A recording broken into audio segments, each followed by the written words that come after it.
Alright team, so our next screen is going to be the push-up. So setting the upper body with this one obviously. With our push-up test, the most important thing is how we set it up.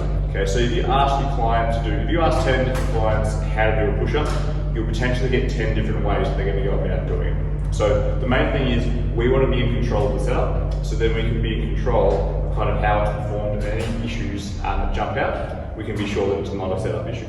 So what I'm going to get Carl to do, I'm going to get him to go face first onto the floor. Okay. Now, what we're looking for here is I usually instruct to go the thumbs in line with the armpits, which we'll see here. Okay.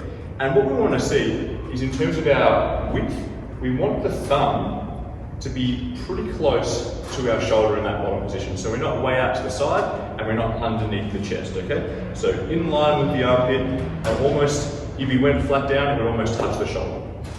So from here, what we want to do is we're going to instruct our client just to try and push up with the whole body as one. And we're just going to, as always, get them to do 5 reps.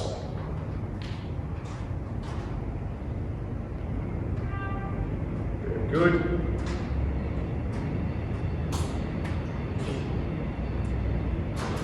Nice.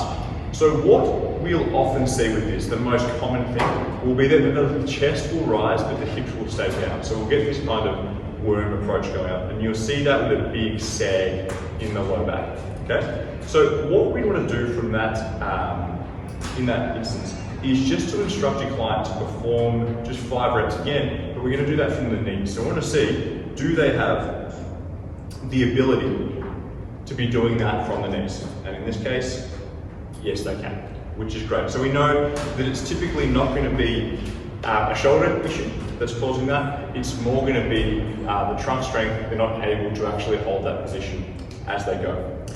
As always with the screen, we are asking for the presence of pain. So if your client starts to complain of pain in the shoulder, in the push-up test, or elbow or wrist, obviously that's a red flag straight away that's going to warrant some further investigation.